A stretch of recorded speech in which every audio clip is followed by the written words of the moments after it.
प्रणाम गुरुदेव। गुरुदेव, यहाँ पे एक साधक का प्रश्न है। साधक के नाजायज संबंध से परमात्मा की शक्ति क्या नाराज हो जाती है? थोड़ा इसके बारे में जानकारी दे गुरुदेव। प्रणाम आपको। किसी साधक के नाजायज संबंध हैं, उन संबंधों के कारण परमात्मा की ऊर्जा शक्ति नाराज हो जाती है।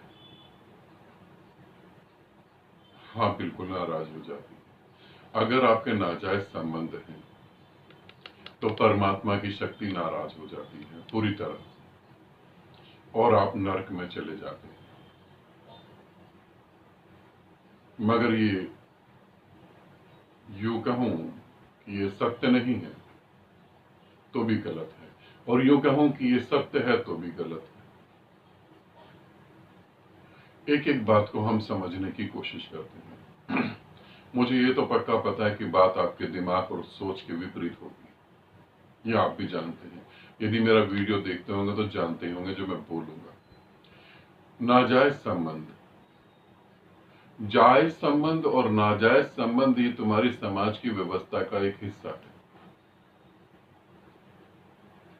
नाजायज संबंध और जायज संबंध ये तुम्हारी समाज की एक व्यवस्था का हिस्सा है। ना तो कहीं नाजायज है ना कहीं जायज है, कुछ भी नहीं है। और तुम्हारे समाज की एक व्यवस्था तुम्हारे छोटे से समाज की एक व्यवस्था है। एक हिंदुस्तान के अंदर ऐसी सोच है कि एक लड़की जब शादी करे तो वो शुद्ध होनी चाहिए। शुद्ध अर्थात उसका किसी से संबंध नहीं हो। इसी धरती पर एक जाति ऐसी भी है जो लड़कियों को बोलती है, खुद अपनी लड़कियों को बोलती है कि तुम्हें जिससे शादी करनी है उससे पहले संबंध बनाओ, उसके साथ कुछ समय जियो। अगर तुम्हें कंफर्ट लगता है तो शादी करो, वरना तो नहीं करो। जिसके साथ तुमको पूरी जिंदगी जीना है, आखिरी सांस तक, अगर वो कंफर्ट ही नहीं है तो वो जीवन तो नरक हो जाएगा। अब ये भी एक समझ है, मगर ये तुम्हारे बिल्कुल विपरीत होगी। अब इसी पृथ्वी पर कुछ और भी लोग हैं, वो कहते हैं शादी ही क्यों करो, ऐसे भी जी सकते हैं। और ये ज्यादा पावरफुल है, क्योंकि जब मानव पृथ्वी पर था तब शादी नहीं थी, एक कुटुंब में जीता था। एक लड़की से शादी होती है, उसका छोटा भाई, लड़के का छोटा भाई उसे भाभी माँ बोलता है। भाभी माँ मतलब माँ के बराबर का दर्जा देता है। और इसी इंडिया में भी ऐसे लोग भी हैं जो एक ही लड़की से 4-5 भाई शादी करते हैं ताकि प्रॉपर्टी का बंटवारा नहीं हो। जायज और नाजायज तुम्हारे दिमाग की उपज है, तुम्हारे समाज, छोटे से समाज की व्याख्या है। परमात्मा की दृष्टि में ना तो कोई जायज है ना तो कोई नाजायज। फिर परमात्मा की ऊर्जा हमसे दूर हो जाती है, नाराज होती है, गुस्सा हो जाती है। जब आप पत्नी के होने के बाद किसी और के प्रेम में पड़ते हैं और आप इसे गलत समझते हैं, आपको पता है कि मैं इंटरनल गलत कर रहा हूं, पत्नी से भी प्रेम कर रहा हूं और प्रेमिका भी है मेरी, वहां आपको लगता है मैं गलत कर रहा हूं, तो उस गलत को ठीक साबित करने के चक्कर में 24 घंटे आपका दिमाग चलता है। कैसे मेंटेन करेंगे? अब परमात्मा की तरफ तो दिमाग ही नहीं जा रहा। परमात्मा की ऊर्जा नाराज नहीं है, परमात्मा की शक्ति नाराज नहीं है। अगर परमात्मा की शक्ति या परमात्मा तुम्हारी छोटी सी बात से नाराज हो जाता है तो वो परमात्मा तुमसे भी क्या गुजरा होगा, वो तुमसे भी क्या गुजरा होगा। और मैं तुम्हें बताऊं, इसे अगर तुम ढंग से समझो, अगर सच्चाई में अपने हृदय से सुनो, हिम्मत की बात है। कोई हिम्मत करता है तो अपनी पत्नी के अलावा भी किसी से प्रेम कर सकता है, वरना सभी ये सोचते अंदर कि हमें भी मौका मिल जाता है। दूसरी की स्त्री को देख के खुशी तो होती है, इच्छा तो होती है। तुम कहोगे नहीं गुरुदेव, ऐसा बिल्कुल नहीं। क्यों? फिर शादी और पार्टी में तुम जितना अच्छे तरीके से अपनी पत्नी से बात करते हो, दूसरी स्त्रियों से उससे भी ज्यादा अच्छे तरीके से बात करते हो। ऐसा फिर क्यों हो जाता है? जायज और नाजायज तुम्हारे दिमाग की उपज है, परमात्मा का कोई मतलब नहीं।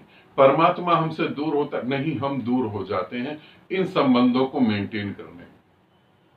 और अगर तुम ये समझो, तुम्हारी पत्नी और तुम, या तुम्हारा पति और तुम एक दूसरे की आजादी को समझ सकते हो, एक दूसरे के माइंड को समझ सकते हो, और तुम समझते हो प्रेम तो होना है, प्रेम तो स्वाभाविक है, किसी से भी हो सकता है, कहीं भी हो सकता है।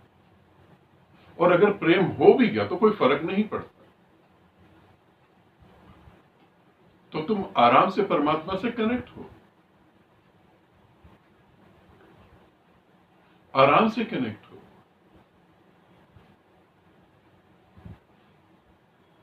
एक आदमी, एक छोटा सा उदाहरण देकर अपनी वीडियो खत्म कर रहा हूं। एक आदमी जाता है सड़क से और वहां पर मटन शॉप है, मीट वाले की दुकान।